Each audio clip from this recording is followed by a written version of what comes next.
Olá, pessoal, sejam bem-vindos a mais uma aula aqui na academia. Meu nome é Felipe Kakimoto e essa é a nossa aula de número 46, tá? Vamos falar aqui sobre execução.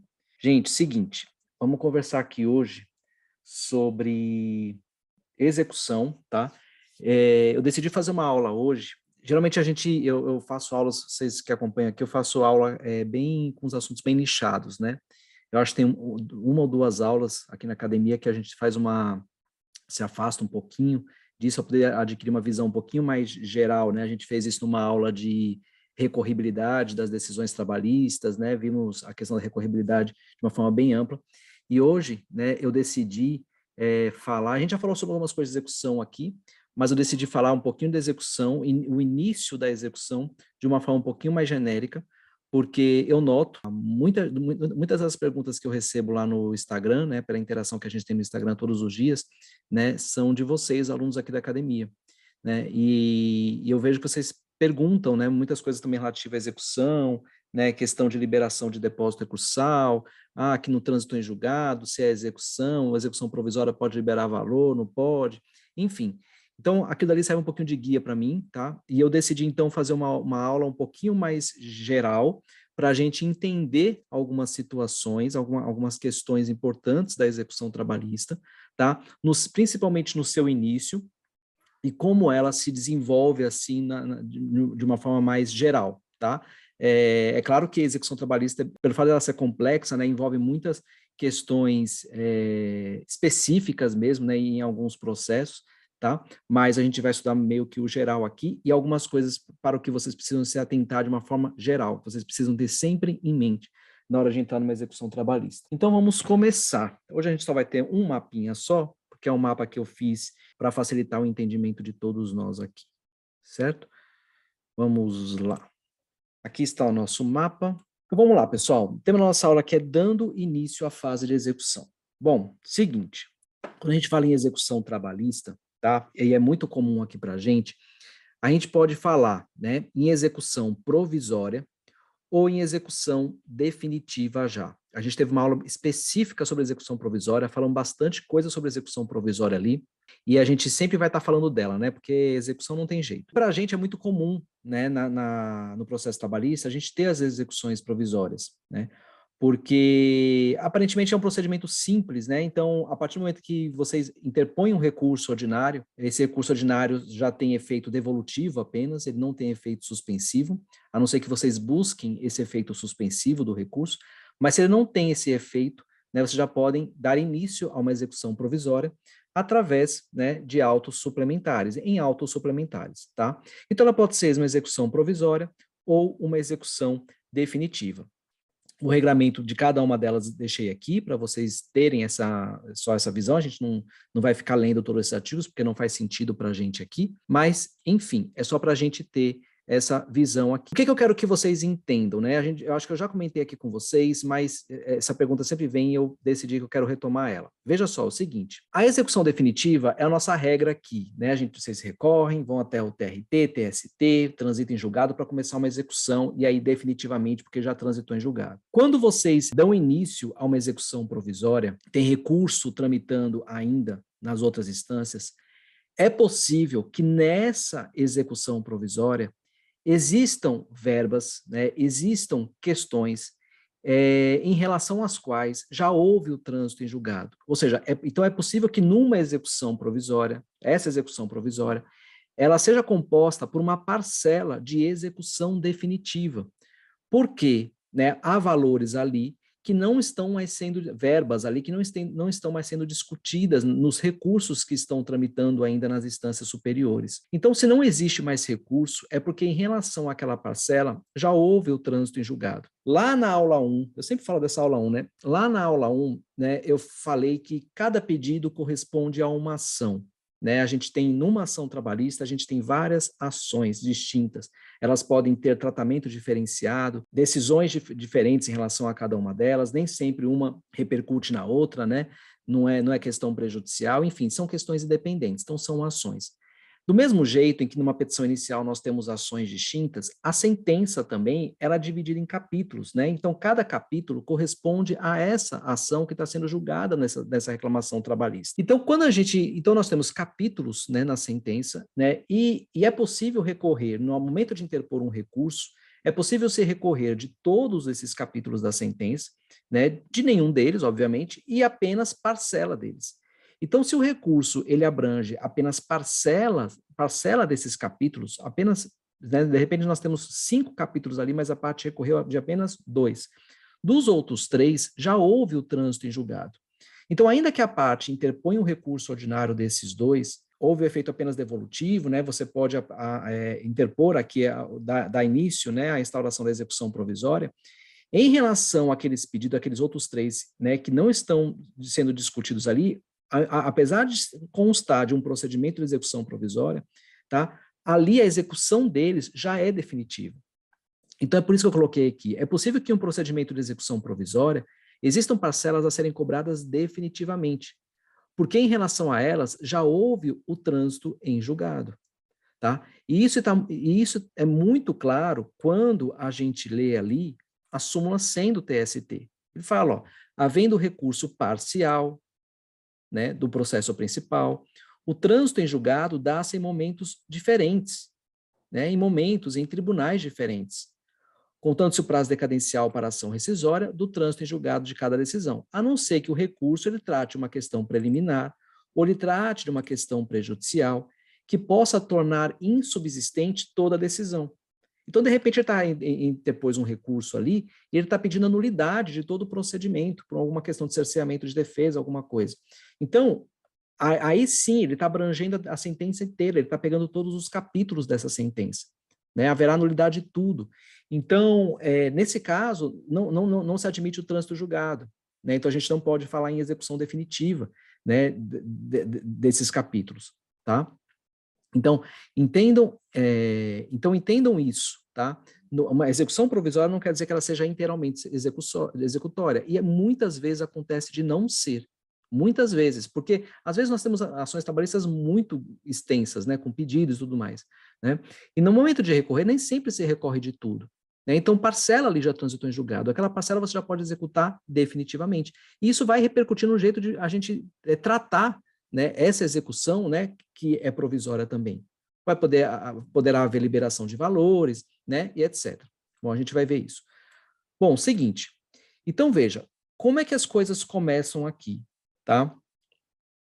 Seguinte, no momento que a gente vai começar uma execução trabalhista, né, a primeira coisa que a gente também tem que olhar, além, né, tratando-se aqui de uma execução provisória, tratando de uma execução definitiva, isso não é tão relevante para isso nesse momento, a gente tem que olhar o seguinte, se as verbas que foram deferidas na sentença, elas já estão liquidadas ou não.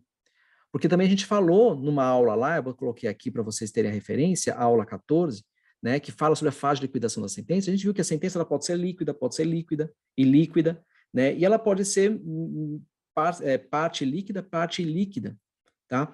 Então, se a sentença é líquida, essa execução ela começa imediatamente. O juiz ele não vai, né? E o fundamento disso é esses dispositivos aqui da CLT e do CPC, porque o juiz não vai reapreciar questões que ele já decidiu. Se ele já incluiu os cálculos na sentença, que se todas aquelas verbas já estão liquidadas, tem a planilhazinha ali anexa à sentença, lá no recurso ordinário era o momento de você impugnar esses cálculos, não mais aqui, depois do trânsito em julgado. Se você não impugnou lá no recurso ordinário, precluiu qualquer tipo de impugnação, né? A não ser que seja um erro de cálculo, uma questão de erro material, e aí a própria legislação permite, né, correções, tá? Mas não, né, em relação a questões mais profundas mesmo, que não sejam meramente erros materiais, tá? Então, se a sentença é líquida, tá? A execução ela começa imediatamente. Se não é líquida, né, que é o mais comum, se ela é uma sentença ilíquida, né, a gente começa o procedimento através da fase de liquidação. Alguns juízes, doutrinadores, enfim, entendem que a fase de liquidação ela está incluída dentro da fase executória, né, que a liquidação é apenas uma etapa da fase executória. Tá? Outros entendem que não, que a fase de liquidação estaria antes, né, ela precede a fase executória. Tá? Então, para a gente, então assim, é só importante a gente saber disso aqui para ter esse momento de raciocínio inicial aqui, tá? Então, se eu vou começar com a apresentação de cálculos ou se os cálculos já estão definidos, tá? Então, começa com esse questionamento, tá? Bom, e aí é o seguinte, já nesse momento da liquidação, nesse momento inicial aqui, já é possível também se falar em liberação de depósitos recursais. Às vezes vocês perguntam para mim sobre depósito recursal, se já pode liberar, se não pode. Veja, vai depender muito, não existe um momento adequado, não existe um momento assim certo, esse é o momento para liberação de depósitos recursais, tá? Não existe isso. Né? Cada caso vai ser analisado de acordo com a sua individualidade, né? De acordo com a sua realidade ali. Tá? Então, veja, qual é a regra? Se a gente já tem uma sentença líquida, por exemplo, e ela já vai começar a execução, você já tem conhecimento dos valores, ou seja, você já tem um conhecimento, esse conhecimento mais concreto sobre o que vai ser cobrado, é possível se falar em liberação do depósito recursal, principalmente se o crédito que vai ser executado aqui, o crédito do exequente, ele é superior, né? Ele é superior a essa liberação do depósito recursal. Então, de repente, dependendo do conhecimento que se tem sobre esses créditos, dependendo da controvérsia que existe sobre eles ou não, né? Enfim, já é possível se falar em liberação. Às vezes é possível a gente falar em liberação do depósito recursal até mesmo antes da fase de liquidação. Antes de começar, no momento de iniciar a fase de liquidação, é possível se falar em liberação. Imagine, por exemplo, uma ação trabalhista em que envolve acidente de trabalho, por exemplo, né? Em que geralmente os valores são grandes, né? São altos, tem indenização por dano moral, indenização por dano material. Aí tem um depósito recursal ali de 10 mil, porque o reclamado ele interpôs um recurso ordinário, tá? E um crédito para receber ali só de indenização por dano moral, por exemplo, de 100 mil reais, vamos supor. Você sabe que é uma indenização por dano moral, é um valor fixo, aquilo ali não tem como mudar mais, né? É um valor certo, né? Não tem muito questionamento em relação a isso. Então, se você tem esse depósito recursal nos autos, o juiz já pode liberar esse valor para o exequente. Não haveria problema nenhum nisso, tá? Porque se sabe que o valor devido supera aquilo lá, tá? E se prossegue a execução pelo remanescente, tá? Então, como eu disse, vai depender muito do conhecimento que se tem sobre os valores que são devidos, sobre a certeza que se tem a respeito deles, tá? Então, e tratando-se principalmente de uma execução definitiva, aqui é possível a liberação dos depósitos recursais. Agora, lembrando, se for uma execução provisória, mas é uma verba que não está sendo contestada em recurso, não está sendo mais discutida, e se nota que também ultrapassa esse depósito recursal pode ser liberado, porque essa verba, em relação a ela, já houve o trânsito em julgado. Né? Então, a execução dela já tem um caráter definitivo. Tá? Então, pode também haver a liberação de depósito recursal na execução provisória por conta disso. Tá? Porque ali já houve o trânsito julgado daquela parcela, né? E já existe certeza, né, liquidez em relação a ela. Tá? Assim como também é possível o pagamento de valor assegurado por seguro garantia judicial também. Isso está previsto no ato conjunto, tá? Tem essa previsão do ato conjunto, tá? Mas sempre tem que ver também como é que está previsto na apólice. Geralmente as apólices têm um texto padrão, inclusive houve uma alteração recente, né? Teve um ato normativo da SUSEP, né? Que alterou algumas regrinhas sobre seguro garantia judicial, né? Eu até compartilhei num julgado, né? Para vocês lá no Telegram. E pode haver, né? Pode haver mudanças aí nos termos da apólice, né? Provavelmente haverá, e a gente tem que ficar atento também a essas modificações. Mas até então, o que prevalece é o que está no ato conjunto, e o próprio ato conjunto prevê isso lá no artigo 10. Vou mostrar para vocês rapidinho, só para vocês saberem, ó. Aqui no artigo 10, ó, fica caracterizada a ocorrência de sinistro, gerando a obrigação de pagamento de indenização, né? Então, o inciso 1 fala do seguro garantia na hipótese de execução trabalhista, quando ele foi efetuado aqui, mas a gente está falando de seguro garantia judicial feito, né, em substituição ao depósito recursal, né? Então, ele fala que, ó, haverá ocorrência do sinistro com o trânsito em julgado da decisão ou em razão de determinação judicial após o julgamento dos recursos garantidos, né? Ou com não cumprimento de obrigação de em até 60 dias antes da vigência, se comprovar a renovação desse seguro garantia, tá? Então, é possível também que haja a cobrança desse seguro, né, dessa indenização também assegurada aqui pela apólice do seguro garantia judicial, tá? Bom, vamos lá, tá? Então, em relação à liberação do depósito recursal, gente, é basicamente isso. É possível, tanto no início de uma execução definitiva, tanto no início de uma execução provisória, inclusive na fase de liquidação ainda. Tem juízes que fazem isso de ofício, e é permitido ele fazer de ofício, tá? Tem juiz que faz isso a requerimento da parte também. De repente não notou, não percebeu, mas vocês que conhecem mais o processo, sabem que existe o depósito recursal ali. Então, vocês podem fazer esse requerimento, demonstrar para o juiz que é um valor sobre o qual não tem mais nenhuma controvérsia. Ele abrange uma verba que não haverá discussão em relação a ela, né? Uma verba certa já.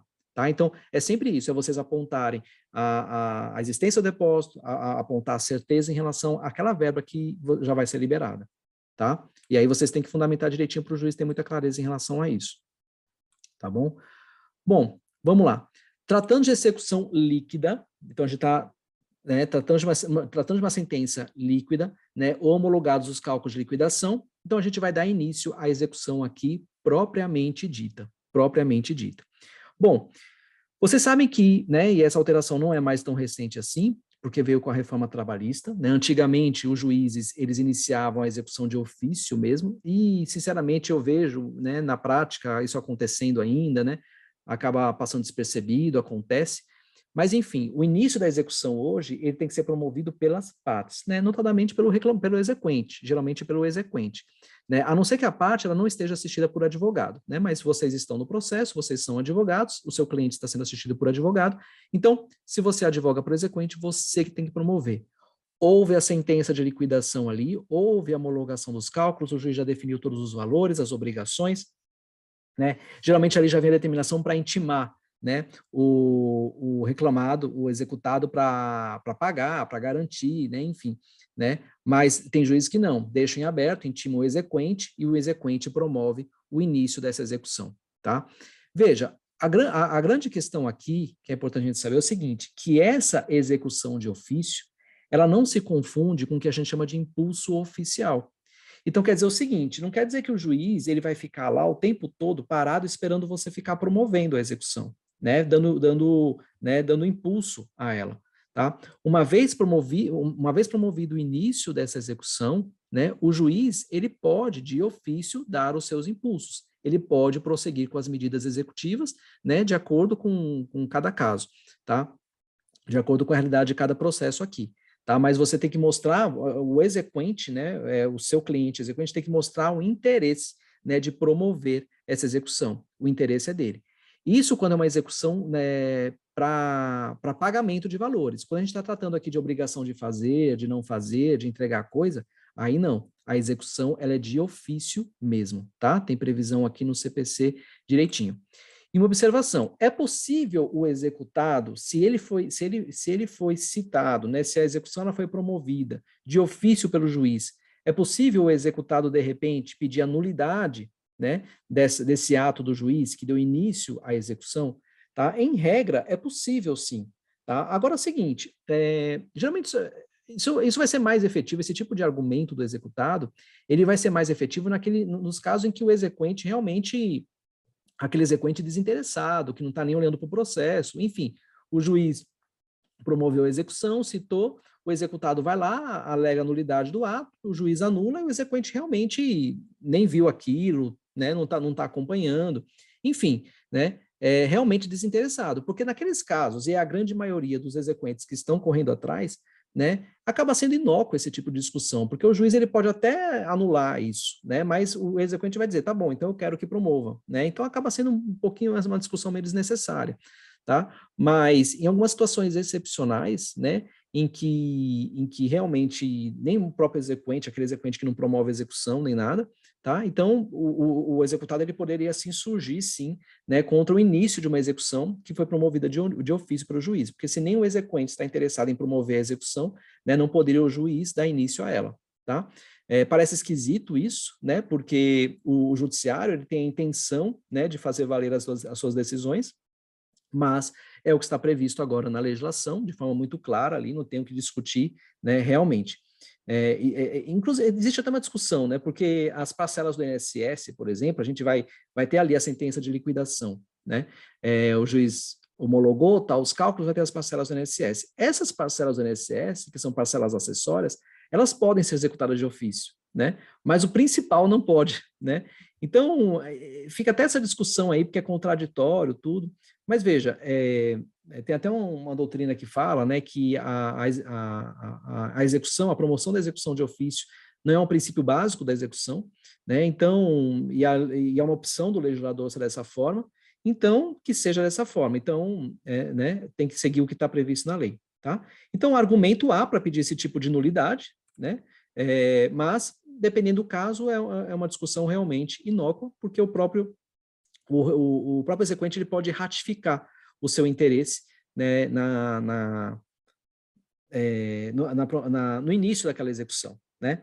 Eu não sei se vocês já viram, mas tem juízes, por exemplo, que no despacho, né, ele intima o exequente e deixa muito claro, assim, intime-se para dizer se quer dar início à execução, né, para requerer, né, enfim, o juiz dá né, deixa ali a bola para ele poder chutar para o gol, porque tem juiz que realmente tem interesse de seguir com isso, né, e acha realmente necessário esse dispositivo, tá? Bom, vamos lá. Então, aqui a gente vai dar início à execução. Então, dado início à execução, né, o executado ele vai ser citado. A citação do executado, gente, é uma outra questãozinha que às vezes gera muita discussão, né, e às vezes até alegação de nulidade, né? Porque, veja só, o que acontece? A gente tem algumas regras específicas, né, sobre a citação do executado, né? A gente tem várias possibilidades aqui, tá? Na Justiça do Trabalho, na execução trabalhista, né, a execução, né, a citação do executado, ela sempre se deu por oficial de justiça, né? Hoje não tanto mais, mas já se deu bastante por oficial de justiça, né? Era realizado o mandado, né? O juiz expedia um mandado de citação, mandado citatório, aquele famoso mandado, né, para poder pagar o crédito, pagar o débito ou garantir a execução em 48 horas, né? Enfim. E sempre foi dessa forma, né? Porque é o que está previsto na legislação realmente. O artigo 880, o parágrafo 2º da CLT, né, ele fala isso. Só que veja, o CPC, tá? Ele é expresso quanto à possibilidade de o executado ele ser citado, né, diretamente pelo seu advogado, através do diário oficial mesmo, né? No nosso caso aqui, o Diário Eletrônico da Justiça do Trabalho, né? Então, lá no artigo 513, parágrafo 2º, alguns dispositivos eu vou parar para mostrar para vocês, algumas coisas pontuais, né? Então aqui, ó, dentro do cumprimento da sentença, tá vendo? Ó, ele fala que o devedor será intimado para cumprir a sentença pelo diário de justiça na pessoa do seu advogado constituído nos autos, tá? Quando eu entrei na Justiça do Trabalho, quando eu entrei aqui como servidor, né, e fui parar lá em Cubatão, né, lá naquela vara, né, lá em 2011, já se adotava esse tipo de procedimento, né? A citação do executado era feita pelo advogado. Acho que já em 2011 já faziam isso já. Me recordo de lá já serem feitos, já ser feito dessa forma. Tanto que eu estranhava, né? Porque eu atuava em Recife, então lá era sempre mandado. Quando eu vim para cá, o pessoal fazendo através de diário, através de advogado. Enfim. Então está no CPC expressamente. E muitos juízes, muitas varas adotam esse procedimento, tá? Porque é mais simples mesmo, né? Não tem que ficar expedindo mandado, né? Elaborando, né? Não tem que ir oficial de justiça, enfim, toda aquela burocracia, muito mais simples, né? Prático, é rápido, né? Então se adota isso, embora haja previsão, né? Na CLT, né? Se adota o CPC. Poderia até se falar aqui de uma lacuna axiológica, né, ou uma lacuna ontológica, né, para poder justificar a aplicação desse artigo aqui. Mas, assim, o fato é que existe, isso é aplicado e a jurisprudência tem aceitado normalmente, tá? Além disso, pode haver a citação por meio eletrônico, né, para aqueles que já se encontram cadastrados. Inclusive o CPC, não sei se vocês viram, em 2021, ele sofreu uma alteração muito significativa, né, naquele capítulo lá, naquela parte que fala sobre as citações, né? Lá no artigo 246, vou mostrar para vocês aqui, é importante que vocês saibam isso, ó. Olha o que diz o artigo 246, olha o que foi revogado aqui, ó. Tudo isso, tá vendo, ó? Tá vendo, ó? Por quê? Porque agora está dando preferência para a citação por meio eletrônico, né? No prazo de até de 2 dias úteis, contada a decisão que determinar, por meio de endereços eletrônicos indicados pelo citando. Ou seja, citação por e-mail mesmo, tá? Só que como é que funciona isso, né? Então, por exemplo, as pessoas, né, pessoa física, pessoa jurídica, eles fazem um cadastro nesse banco de dados mesmo aqui. Na verdade, é porque as empresas, por exemplo, a academia aqui ela é uma empresa, né? Então foi uma coisa até que foi ajustada aqui também. Então, por exemplo, as empresas, elas têm no cartão CNPJ, eles já conseguem fazer uma alteração para incluir o e-mail ali, né? Então, aquilo dali, né, acaba já entrando no banco de dados mesmo, né? E todo tipo de citação, se a empresa ela for citada, vai constar aquela informação e-mail ali no banco de dados, né? E inclusive acabar integrando aqui o Poder Judiciário, né? Tudo está se conectando hoje em dia, tá? E aí a citação ela é feita pelos e-mails, pelos e-mails. E aqui, ó, preferencialmente, tá vendo, ó? Né? Então, revogou aqui, ó, correio oficial, por edital, tá? Essas medidas aqui, elas vão ser aplicadas quando, depois de expedida essa citação pelo meio eletrônico, né, houver ausência de confirmação em até 3 dias úteis, tá? Então, isso também pode acontecer aqui na execução, né? A execução, a citação da execução também pode se dar pelo meio eletrônico. Parei aqui para poder ver se não era o grupo lá, porque nas aulas o pessoal se atrapalha para entrar na aula, né? Bom, enfim, né? Então isso pode acontecer também pelo meio eletrônico. Já tinha previsão lá no artigo 5º da Lei 11.419, mas sempre tem que observar, né? Tem que ser sempre com as pessoas que estão cadastradas, né? Enfim, e por último, por edital, que tem a previsão também na CLT. Aí veja uma questão importante aqui que eu quero que vocês saibam, tá? O exequente, ao promover essa execução, ele já pode diretamente, né, porque o exequente, ele tem interesse que a execução ela seja promovida de forma célere, eficaz, ela pode requerer que essa execução ela seja promovida através do advogado. Então, essa é a primeira observação que vocês podem ter com vocês e vocês mesmos, se vocês estão atuando em favor do exequente, vocês podem requerer isso. Vocês vão ser provocados para promover essa execução e já faz o requerimento para ser dessa forma, tá? Porque é muito mais rápido, né? É simples, né? É muito mais eficaz porque e principalmente já tem advogado no processo. Vou abrir um parêntese aqui. O que está acontecendo agora aqui, né? Depois com... eu não sei como é que está isso nos demais TRTs, mas, por exemplo, aqui a gente não tem mais o convênio com os Correios, até onde eu sei, né? Porque também é um vai e vem, mas até onde eu sei, a gente não tem mais o convênio com os Correios, a gente não consegue mais fazer as comunicações através de carta registrada. Todas são simples, né? E o que acontece?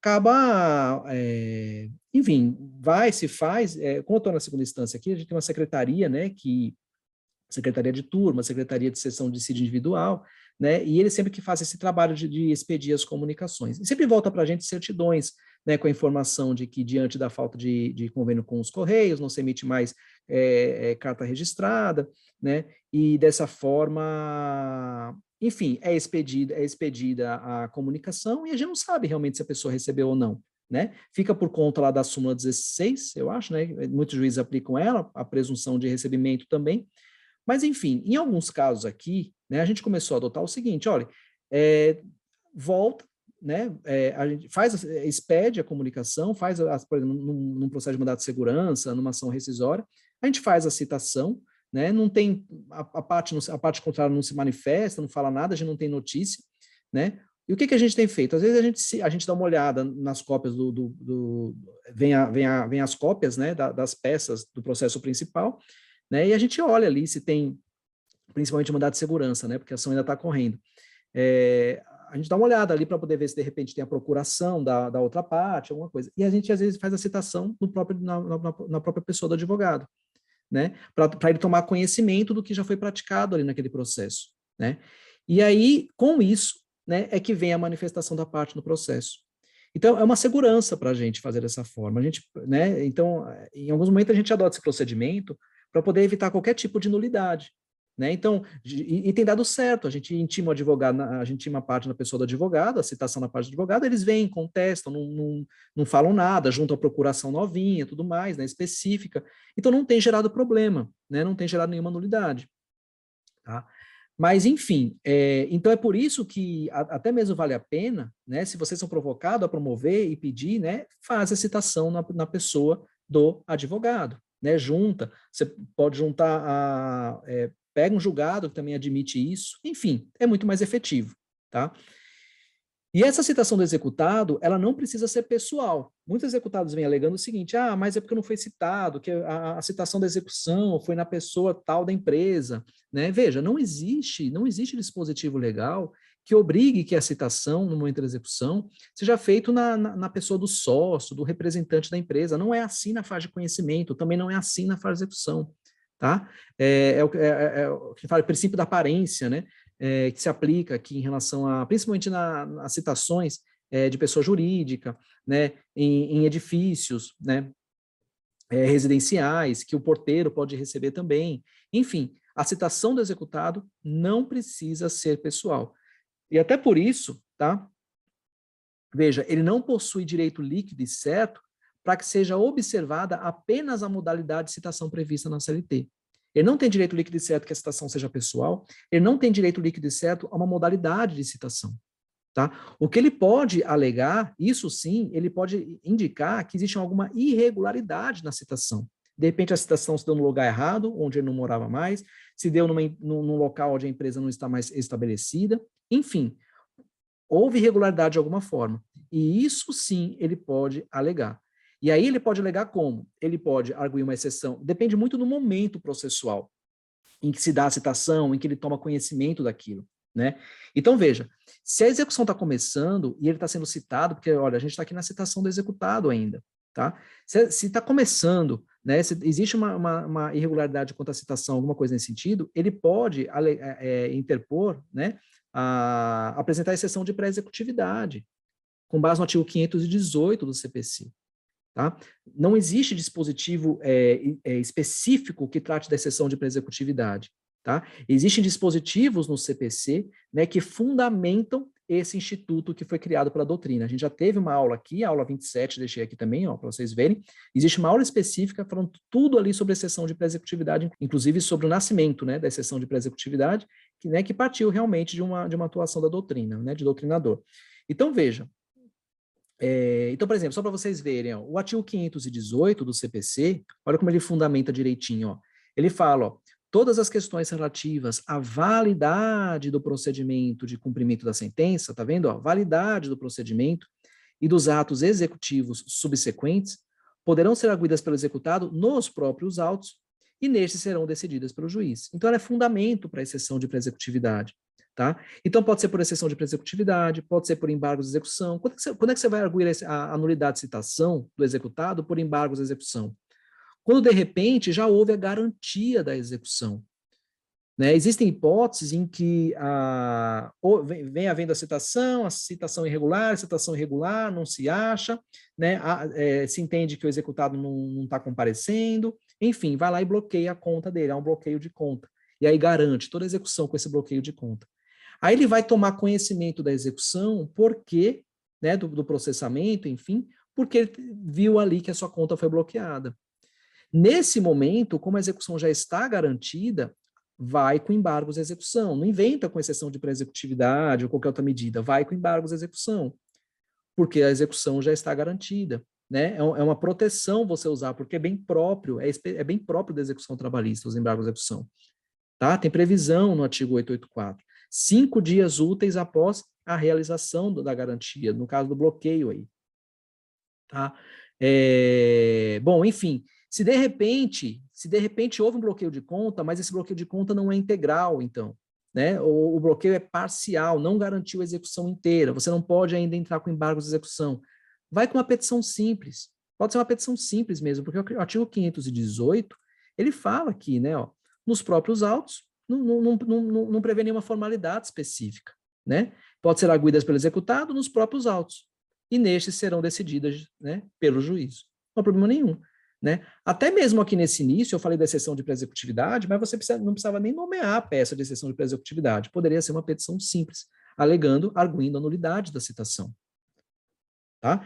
E se foi depois, né, se foi ainda depois da extinção da execução, de repente essa execução correu toda a revelia do executado, sem ele saber que essa execução existia, né? Se foi bem depois, aí você vai fazer uso da ação rescisória, né, com base no 966, inciso 5º.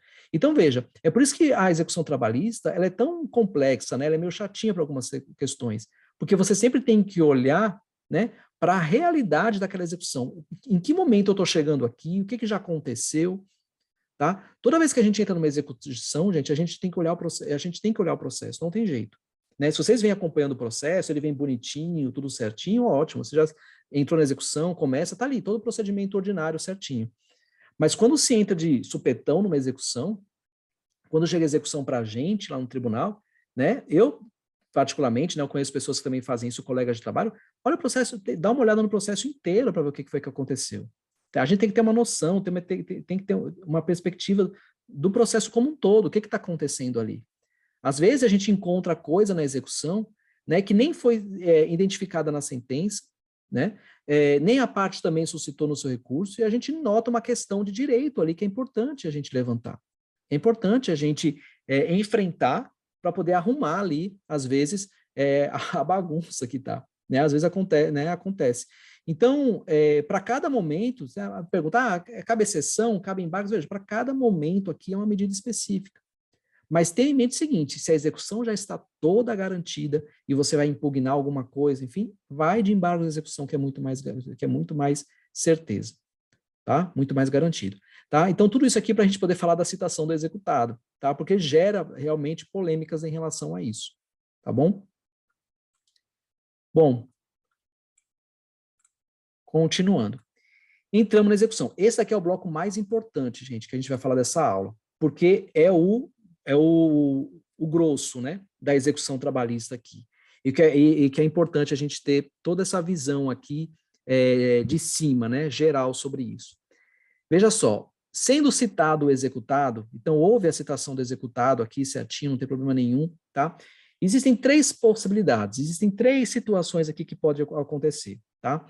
O executado ele pode pagar a dívida, né, voluntariamente, ele vai ser citado, né, para poder pagar e ele paga, né, e são raríssimos os casos. Eu conhecia, lá em Cubatão, eu conhecia acho que 2 ou 3 empresas, né, que faziam isso, né, grandes empresas.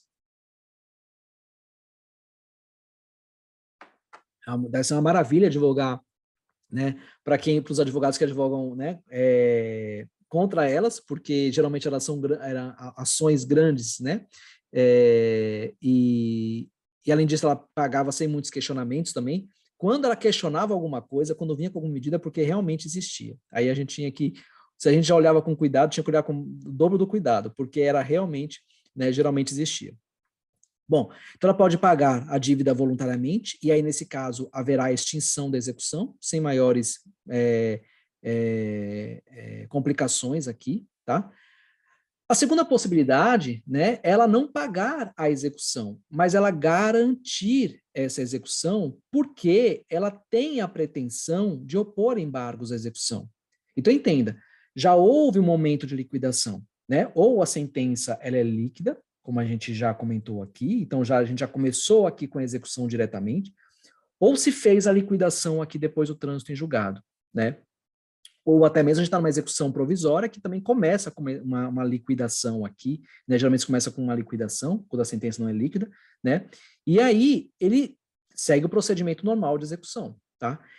E aí ele não quer pagar, ele apenas quer garantir, ó, eu quero depositar aqui, mas não é pagamento, é garantia. Então ele garante em dinheiro, né? E isso também implica dizer tanto um depósito judicial em dinheiro, como também apresentar um seguro garantia judicial ou uma fiança bancária, porque por lei, tá? Por lei, o seguro, a fiança, elas equivalem a dinheiro. Inclusive tem uma OJ da SDI 2, eu acho. Acho que é o J59, né? Eu não sei se é da SDI, acho que é da SDI 2, tenho quase certeza. Tá? Enfim, seguro garantia judicial, fiança bancária. Então, ele vai garantir com dinheiro ou ele vai garantir ofertando outros bens. Está lá no artigo 882 da CLT. Tá? Por quê? Porque ele sabe que ele tem o interesse de opor embargo de execução. Saiu a liquidação, ele tem a liquidação aqui atrás e tem valores ali que ele não, com os quais ele não concorda. Tá? Questões ali que ele não está concordando. Tá? E ainda há espaço, obviamente, para poder se discutir, né, valores. Porque tem situações que não dá, né? Tem questão de preclusão, como a gente já falou aqui, mas enfim. Então tem ali coisa para discutir, ele vai entrar com embargo de execução, tá? Veja, eu fazia aí muito isso na época que eu advogava. Advogava para uma empresa que ela sempre garantia a execução, mas ela garantia a execução com bens, né? Geralmente era automóveis, né? Ela tinha frota de carro, né? Era caminhão, enfim. A gente sempre garantia alguma coisa e nunca dava certo, né? E a gente sabia que não dava certo, né? Enfim, tentava, mas ó, vamos tentar, mas não vai dar, né? E aí, de vez em quando, eu tinha uma conta bloqueada direto, né? Ruim por isso, né? Mas, enfim, já se esperava, né? Nesse caso, a gente já contava ali com aquela situação. Mas é possível que ela não garanta com dinheiro, né? Mas sim, né, com oferta de outros bens, tá? Agora, se ela garante em dinheiro, tá tudo certo. Porque, veja, no CPC, e na Lei 6.830 também, que é aplicada subsidiariamente ao processo trabalhista, né? Mas lá, eu acho que lá é o artigo 11 e na lei, e no CPC é o 835, né? A gente tem uma ordem de preferência. A gente tem uma ordem de preferência de bens. E o dinheiro é o primeiro. Então, tanto faz ele garantir em dinheiro aqui ou apresentar uma garantia judicial, uma fiança bancária. É dinheiro. O exequente não pode se insurgir contra isso daqui. Ele tem direito líquido e certo a apresentar isso daqui. Se ele apresenta, de repente, um seguro garantia aqui, uma fiança bancária, o juiz não aceita, ele pode até entrar com mandato de segurança, direto, tá? Questionando isso, porque é direito dele. Quando eu falo de substituição, se ele já garantiu em dinheiro, depois quer substituir, aí é uma outra questão. Até tem mandato de segurança nesse sentido também, mas também não é tão simples assim, tá? Mas se ele está garantindo diretamente com seguro garantia judicial ou fiança bancária, ok, o exequente não pode se insurgir. É dinheiro, tá? Agora, se ele está garantindo, ofertando outros bens aqui, como está fora da ordem de prioridade, lá do artigo 11 da Lei 6.830, né, do artigo 835 do CPC, o exequente ele vai ser intimado para se manifestar, para dizer, olha, eu posso, o juiz vai dizer, olha, o senhor aceita ou não aceita a indicação desse bem? Né? Tem exequentes que, de repente, aceitam, tem outros que não, né? Quando ele não aceita, se você está pelo exequente, se o seu cliente é intimado para se manifestar, você não vai aceitar, não simplesmente deixe de aceitar, né? Informe, olha, eu não aceito e eu quero que a garantia se dê de outra forma, através de dinheiro, obedecendo a ordem de prioridade dos bens. E aí pede, por exemplo, o bloqueio de conta, diretamente. Né? E muitos juízes, eles deferem isso, né? É bem tranquilo isso, tá? Então vai lá e o juiz tenta o bloqueio de dinheiro em conta bancária dessa empresa, tá bom? Porque não observou, né? Não observou a ordem de prioridade. Muitos executados alegam o seguinte: mas veja só, eu estou oferecendo um outro bem e a execução tem que se dar pelo modo menos gravoso para o devedor, né? Mas veja só, a execução ela se dá pelo modo menos gravoso para o devedor, observando-se o ordenamento jurídico como um todo. Se a gente tem uma ordem de prioridade ali, né, na Lei 6.830, no CPC, a gente tem que observar essa ordem. Então, se para você que é executado é ruim garantir com dinheiro, então vá pelo seguro garantia, vá pela fiança bancária. Aí sim, a gente está no mesmo grau de hierarquia aqui de bens, né? E você está fazendo isso pelo modo menos gravoso, né? Mas não queira alegar que é o modo menos gravoso, porque daí você vai estar alegando isso em detrimento do que prevê a legislação. E isso não é possível. Então, o argumento ele não prospera, tá bom? Bom, então essa é a outra possibilidade, é garantir para que daí interponha, né, haja a oposição dos embargos de execução. Um parênteses aqui para vocês, importante, seguinte, a Lei 6.830, ela foi modificada para tratar do seguro garantia. Quer ver? Ó? Aqui é a ordem de preferência que eu falei para vocês, no artigo 11. Deixa eu ver se eu descubro agora aqui. Aqui, 16, ó. O executado oferecerá embargos no prazo de 30 dias, né, porque aqui é fazenda pública, contados, né, desculpa, fazenda pública não, porque aqui é execução fiscal, né, então é o procedimento especial. Contados, ó, da juntada da prova da fiança bancária ou do seguro garantia. Ele fala o seguinte, ó, da juntada, tá? Mas eu nunca sugiro, né, contar o prazo de embargos a partir da juntada, porque não é um procedimento usual no Justiça do Trabalho, tá? E na CLT, o artigo 884, quando ele fala da garantia da execução, o prazo para embargos da execução, ele fala garantida a execução ou penhorados os bens. É a partir do ato de garantia, é a partir do ato de penhora. Tá? Tanto que quando o executado, ele vai, vou garantir a execução, vou depositar um valor. Quando você faz o pagamento, vai lá, pega uma guia de depósito, né, judicial, faz lá a garantia, a partir do momento que há o pagamento, eu paguei hoje, né, o prazo, a contagem começa amanhã. Ainda que eu junte essa guia no processo lá na quinta-feira. Tá? Não importa quando é que eu vou juntar essa guia, o que importa é quando eu garantir. Né? O que vai acontecer? Eu vou entrar com embargos à execução. Quando entrar com embargos à execução, eu vou juntar a guia e o juiz vai ver, olha, quando houve o pagamento disso e quando foi que houve a oposição dos embargos à execução. A mesma coisa que eu falo aqui em relação à garantia. Tá? Eu sugiro o seguinte, no momento em que considerem o momento aqui em que é expedida essa apólice, não no momento da juntada, para evitar problema para vocês. Tá? Felipe, mas o dispositivo prevê juntada. Ele prevê juntada. Se você quiser argumentar a partir da juntada, você argumenta. Mas na CLT, ele fala da garantia de um modo geral e ele fala o seguinte, garantida a execução. E é na CLT, não é em lei que é aplicada subsidiariamente ao processo trabalhista. Tá? Então, evitem problemas, dor de cabeça para vocês. Tá bom? Se vocês advogam para executado, obviamente.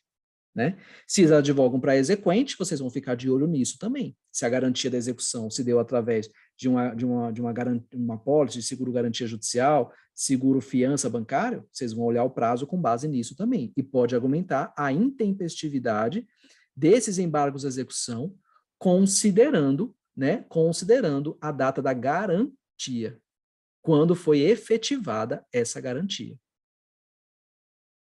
Combinado? Bom, vamos lá. Então, essa é a segunda possibilidade, garantir a execução em dinheiro. Então, ou ele paga, ou ele garante. Não é isso? E vai sempre observar, a CLT ele fala em 48 horas. Né? Tem juízes que dão 5 dias, né? Vai sempre observar o que o juiz determina. Se o juiz não falou nada, faço em 48 horas. Tá? Faço isso em 48 horas. Bom, e a terceira possibilidade é o executado simplesmente não fazer nada. Ele se mantém inerte. E aí a execução é forçada mesmo. Começa a execução forçada. Tá?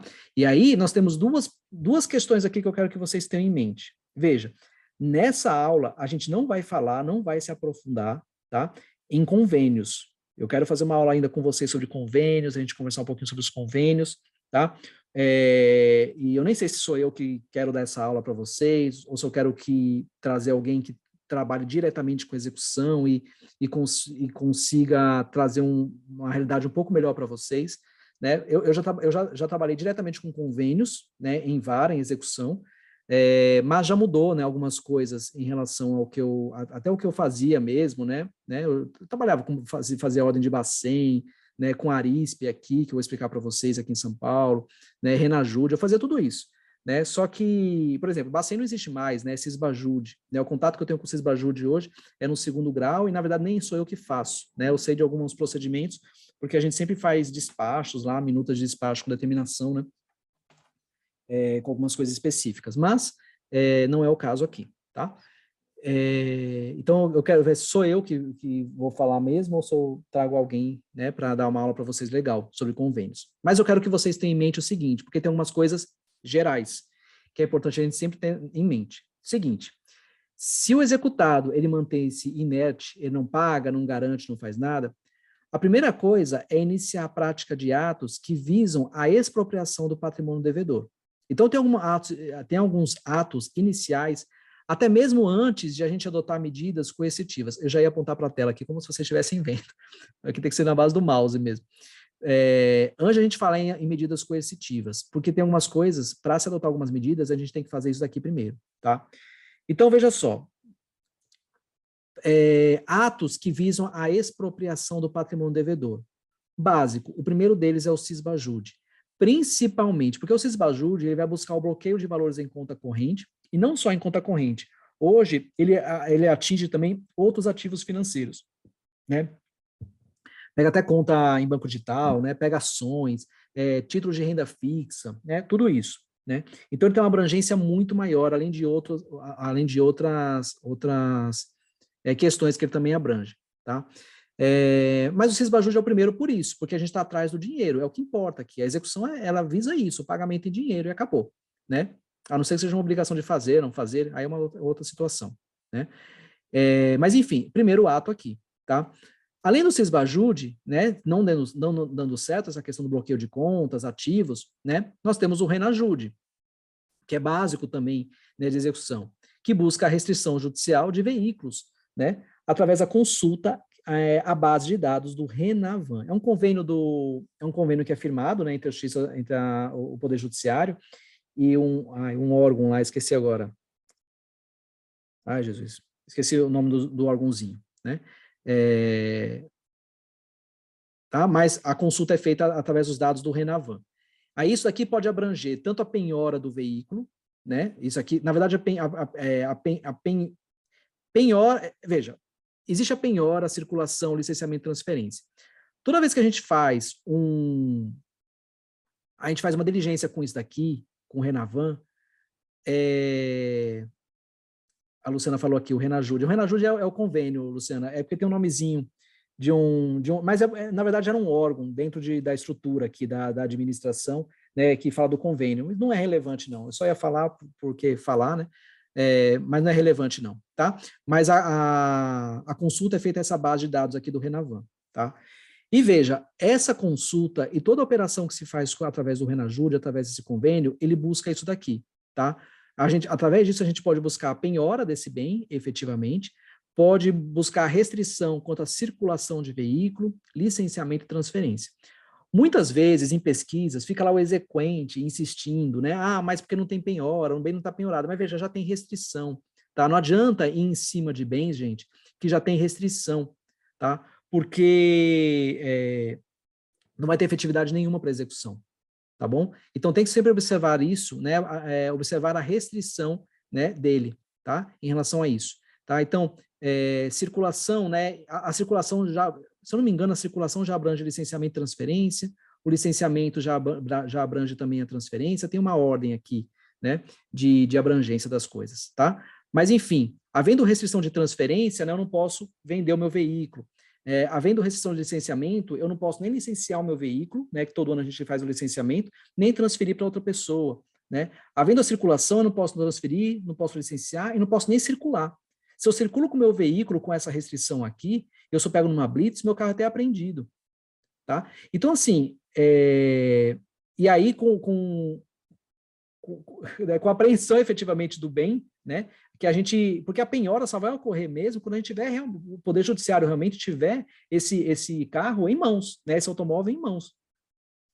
Até lá, a gente consegue aplicar outras restrições, circulação, licenciamento, transferência, tá?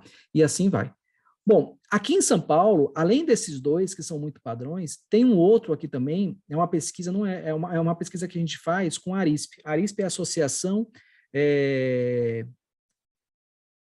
eu sou péssimo para nome, gente, Associação de Registrários Imobiliários de São Paulo, uma coisa assim, tá? E através dessa pesquisa, com essa associação aqui, com a Arisp, que a gente fala, né? A gente consegue pesquisar imóveis em nome da pessoa executada, né? E efetuar o registro de penhora também sobre eles, tá? É muito efetivo para a gente. Então, geralmente, logo no início da execução, se o executado está inerte, a primeira medida que os juízes adotam é isso aqui, ó. E é por aqui que você pode começar. Se você atua em São Paulo também, por aqui que você pode começar, tá? Cisbajude, Renajude, Arisp. Inclusive, veja, isso aqui é até um ponto, né? Isso aqui é o seguinte, para o juiz, quando tem responsabilidade subsidiária, né, e aí se pretende depois direcionar a execução para o segundo responsável, né, caso o primeiro não atenda, isso aqui é como se fosse um norte que o juiz tem. Olha, eu vou fazer isso daqui, se eu não conseguir isso daqui, é porque realmente, né, não tem patrimônio. Esse executar não tem, porque eu tentei Cisbajude, que tem uma série de possibilidades ali, né, já tentei Renajude e já tentei o Arisp. Né? Eu já fui através de ativos, já pesquisei automóveis, já procurei imóveis também. Tá? Então, veja, isso daqui é o parâmetro que o juiz tem inicial, é um parâmetro inicial que o juiz tem para concluir que realmente esse executado ele não tem condições de pagar esse débito. E aí até mesmo ele transfere a execução para o segundo responsável subsidiário. Tá?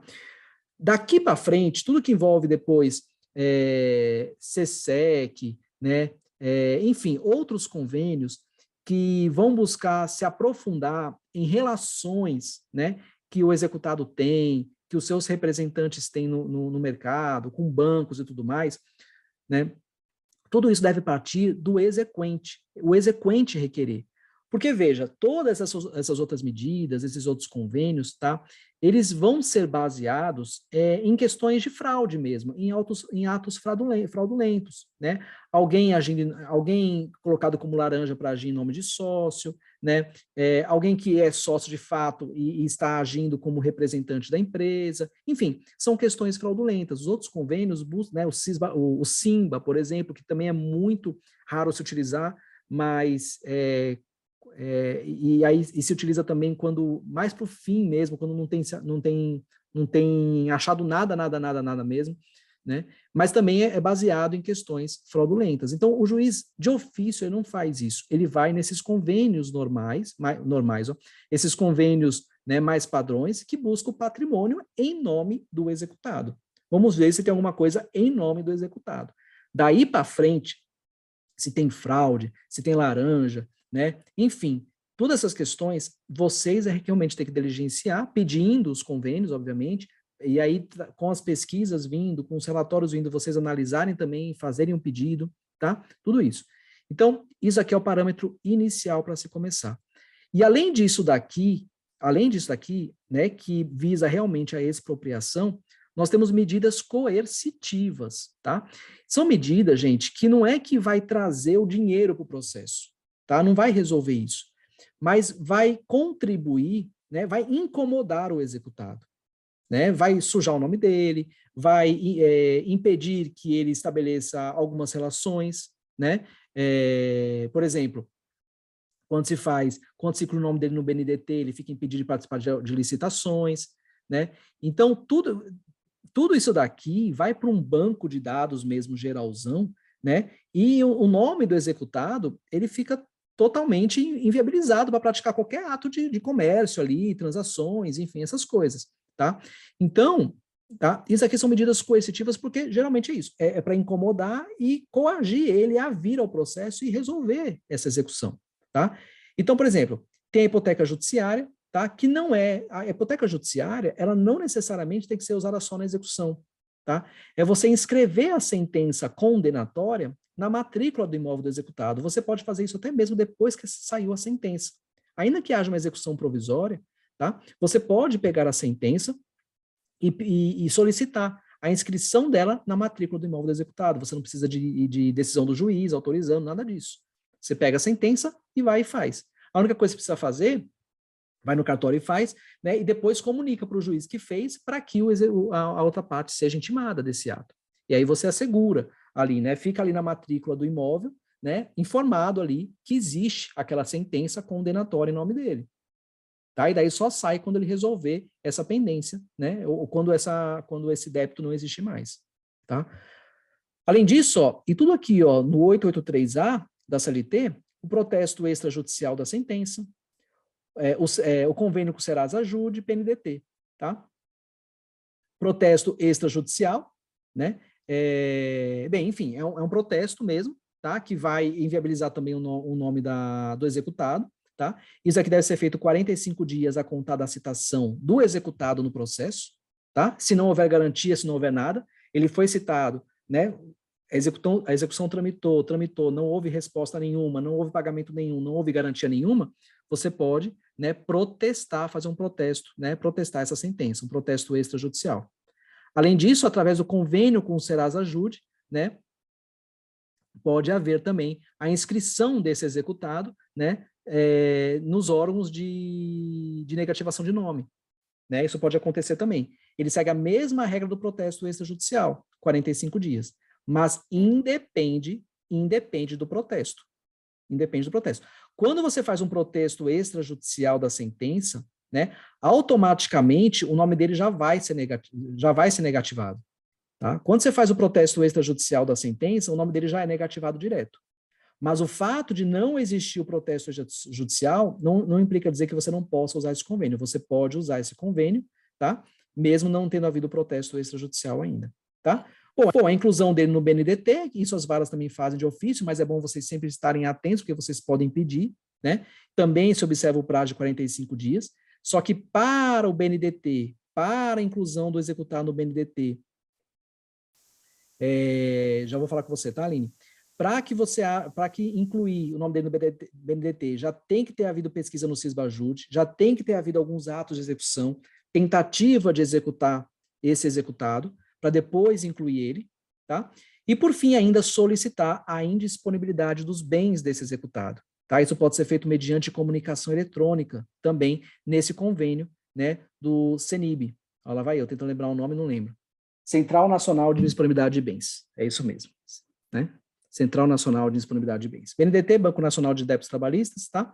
Bom, enfim, e aí, né, indisponibilidade dos bens mediante comunicação eletrônica ou diretamente também, solicitar diretamente ao oficial do cartório. Ao oficial do cartório. Aline, pode falar, Aline. Boa noite. Tudo bom? Eu queria saber, com relação a essa questão do Serasa Ajude, se numa desconsideração de personalidade jurídica, eu posso pedir para sujar o nome também do sócio diretamente ou é só da empresa, da pessoa jurídica? Não, o sócio também. O sócio, em algum momento, veja, o sócio, você não vai poder pedir isso diretamente, nesse momento Sim. aqui ainda em que está se executando a pessoa jurídica, né? O sócio, a partir do momento que ele entra na execução, você vai pedir a instalação do IDPJ, né? Sim. Ele vai ser citado, ele vai vir responder, né? O juiz vai decidir que ele é responsável, e aí decidiu isso, se ele não entrar com agravo de petição, transitou, né? Definiu ali que ele é executado, então ele é intimado para poder pagar, tudo mais. Se ele se mantém inerte a tudo isso depois, aí sim, ele é executado normal, Aline.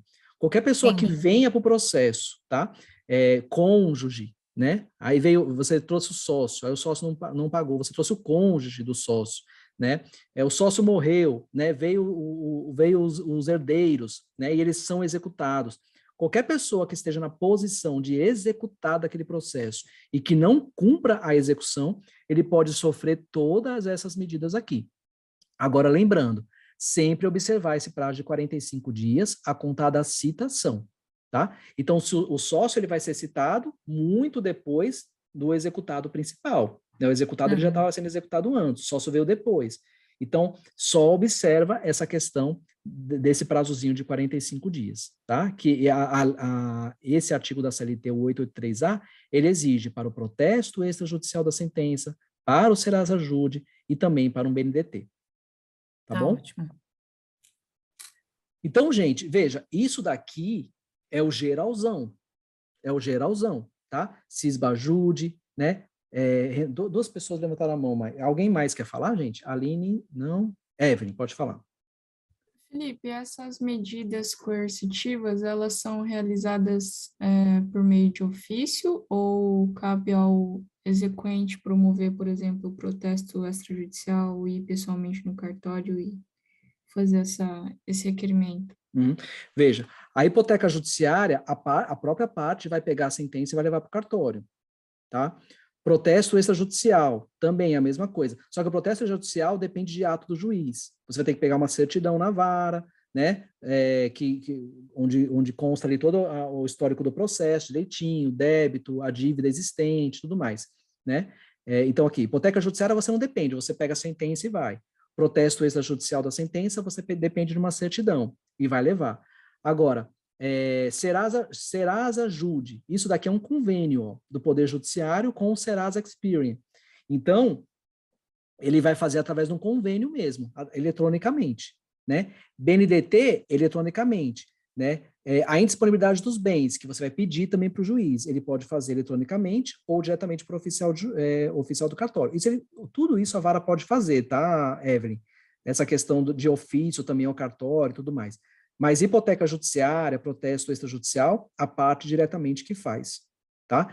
Sempre quando tem convênio, e é importante vocês saberem os convênios que o tribunal que vocês atuam tem, tá? Porque sempre quando tem convênio, né, fica muito mais fácil praticar qualquer tipo de diligência, né? Vocês sabem disso, concordam comigo com relação a isso, né?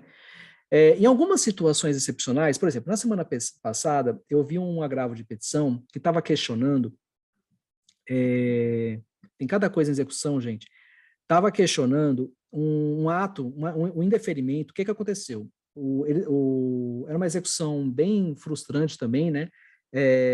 Estava difícil de encontrar, e o exequente, ele pediu a expedição de ofício a um cartório para bloqueio, para penhora de algum bem, alguma coisa assim do coisa, né? Em algumas situações, porque veja, o Arispe, para nós aqui, né, ele é dentro do âmbito de São Paulo.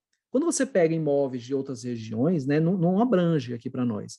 Então, em algumas situações, se eu não me engano, o TRT aqui tem convênio com alguns, dá para fazer comunicação eletrônica com alguns cartórios fora do estado, se eu não me engano, tá, gente? Nesse processo, inclusive, acho que o juiz chegou a fazer, né, um ofício eletrônico com um cartório de Minas Gerais. Mas não são com todos, né? É inviável, não dá para o tempo todo a vara ela ficar, não tem convênio para poder ficar abrangendo todos os cartórios do país. Em algumas situações, os juízes indeferem, né? Quando é para praticar alguma diligência junto a um cartório com o qual não tem convênio, né? Tem a questão do ofício, tem o ofício de papel, tem o ofício que é e-mail, né? Que dá para poder fazer também. Isso gera uma confusão danada na execução, porque nesse caso específico, o que foi que aconteceu? O exequente requereu e o juiz falou o seguinte, olha, o tribunal aqui não tem convênio com esse cartório, né? Espeça-se, né, um ofício lá, ele expediu um documento para o reclamante poder pegar aquele documento, na verdade ele fez um despacho todo organizado, com todas as informações, né, para o cartório, né, deu caráter de ofício a esse despacho e falou para o exequente, olha, pega esse despacho, né, e leva para o cartório para poder cumprir. Aí o exequente não gostou, né, porque falou o seguinte, olha, não, quem tem que fazer isso é a vara, não sou eu que tenho que fazer, né, e ele entrou com agravo de petição, né, entrou com agravo de petição, e o juiz, ele não negou o processamento desse agravo de petição, porque disse que essa decisão era uma decisão de caráter interlocutório, né, não era uma decisão definitiva, né, então não cabia agravo de petição, aí entrou com agravo de instrumento, né, e pelo que eu me recordo, né, o que foi que aconteceu? O agravo de instrumento realmente dessa pessoa desse advogado não foi provido, né, porque nesse caso, o que foi que aconteceu? O juiz não indeferiu a medida, não houve um indeferimento, né, do pedido dele. Na verdade, o juiz, ele viabilizou, ele disse que não tinha o convênio, né, e ele viabilizou, assim, toda a documentação, tudo certinho para o exequente poder fazer. Aí o exequente falou que seria custoso para ele ter que ir até lá, mas ele também não precisa fazer isso. Ele pode fazer por e-mail, né? Ele pode entrar em contato com o cartório, ele pode conversar com o pessoal lá, ele pode mandar um e-mail, tudo mais. Estava tudo no despacho bonito, né? Então, assim, gera uma confusão. Mas é dever do cartório, da vara fazer o ofício, a vara que tem que fazer, né? Então, alguns entendem que a vara mesmo tem que fazer, né? Outros entendem que não. Mas, sim, o fato é que nesse caso aí acabou que o agravo de instrumento nem foi provido, realmente ficou entendido que não caberia agravo de petição, porque não era uma decisão definitiva, né? Não havia, não se estava inviabilizando a execução, né? Então, né, a Roger, nem sei se eu respondi a pergunta, né, Evelyn, mas assim, existem situações em que a vara pode fazer. Quando tem um convênio e tudo mais, a vara faz sem problema nenhum, né? Existem situações em que a vara não quer fazer, mesmo havendo convênio, entende que não é cabível, tal, aí vai lá a parte, entra com agravo de petição. Aí sim cabe o agravo de petição, porque o juiz está inviabilizando um meio de execução requerido pela parte ali e que de repente pode ser viável. Se for viável, né, se o tribunal aqui entender que é viável, né, volta para o juiz praticar o ato, né. Agora, existem situações que a vara entende que pelo fato de não existir o convênio, que é a parte que tem que diligenciar, tá?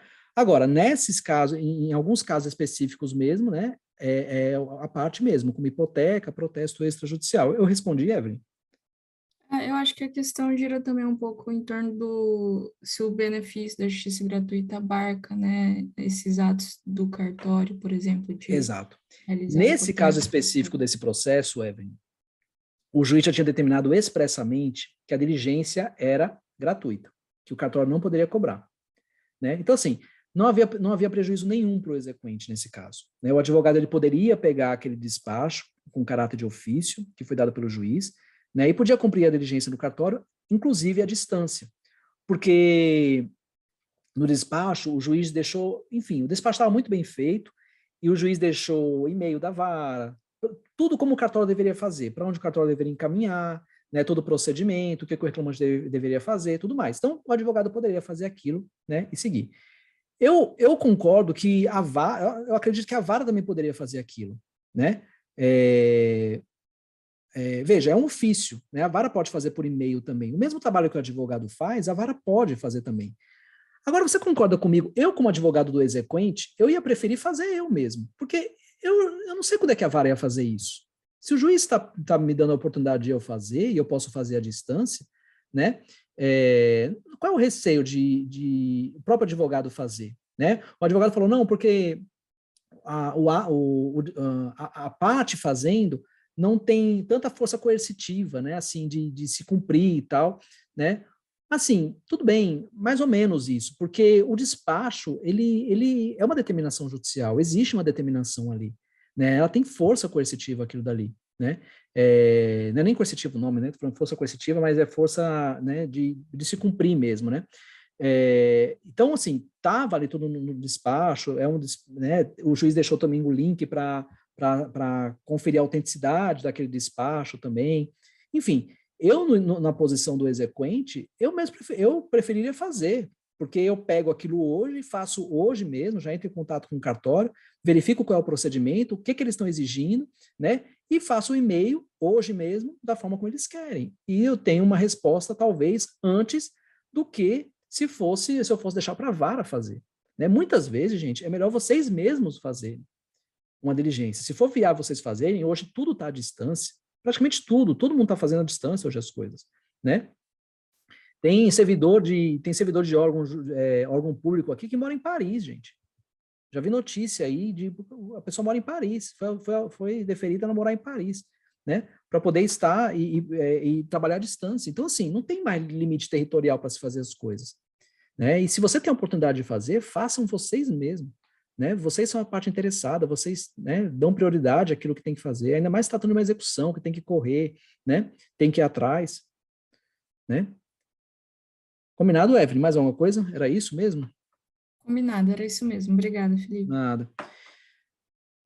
Então, vejam, tá? Então, isso que eu queria trazer para vocês é o quê? Ideia geral. O que vocês precisam saber, que precisa ver, né, de uma forma genérica aqui, o que é importante sempre ter numa execução, buscar numa execução em que não está sendo cumprida, né? São coisas essenciais isso daqui. No mais, vocês buscam, né, o que tiver ainda que buscar de coisas esquisitas, né, que existem por aí. Né? Bom, vamos lá. Duas observações aqui para a gente encerrar. Seguinte, o parcelamento da dívida. Eu falei aqui com vocês, o início aqui, ó. Uma das opções do executado era pagar a dívida, né, ou garantir a execução. É possível que o executado ele queira pagar a dívida, mas ele não tenha condição de pagar isso à vista, né? Ingrid, pode falar. Anjo começar as ideias aqui. Eu queria falar sobre a penhora de créditos de maquininha de cartão, sabe? Sei. Às vezes eles indeferem, né, aqui, e em agravo de petição é bem controverso essa possibilidade, né, de penhora de créditos de maquininha. E o ofício também, quem envia é a vara. E algumas negam. Uhum. Então, você tem assim, conhecimento de como facilitar esse pedido? De uma maneira geral, Ingrid, eu particularmente eu nunca peguei um pedido como esse, eu nunca enfrentei uma questão como essa, na verdade, assim, de olhar no processo, sabe? E o que eu sugiro? Isso serve para qualquer tipo de requerimento que vocês forem fazer, que trate de convênio, porque, veja, tem situações que vocês sabem que os juízes não sabem, tá? E vocês não têm simplesmente que pedir, eu quero que faça isso. Vocês têm que pedir e justificar o porquê que é aquilo e qual é a vantagem de se buscar aquilo, qual é o benefício que isso pode trazer para a execução, tá? Então, por exemplo, eu tenho uma colega advogada, né, em Recife, que inclusive era minha parceira lá em Recife, na época que eu advogava com ela, e ela até comenta comigo algumas situações, né, de um processo que eu até cheguei a atuar. Veja, processo que eu atuei na época, está lá rolando a execução ainda. E foi até um caso específico, e envolveu um caso de maquininha também, Ingrid. Às vezes, por exemplo, maquininha, às vezes você tem conhecimento que, através daquele comprovante que está na maquininha, né, a empresa que está recebendo aquilo dali não é a executada realmente. A informação que tem ali da empresa é uma outra empresa. Por exemplo, isso é um exemplo. Então, se você vai querer, eu quero que penhore, aí você pode envolver essa questão na maquininha, né? Porque nesse caso você vai buscar outra empresa. Aí você poderia justificar, através da maquininha, né? Existe a possibilidade de existir de se penhorar meu Deus, como é que eu vou falar isso?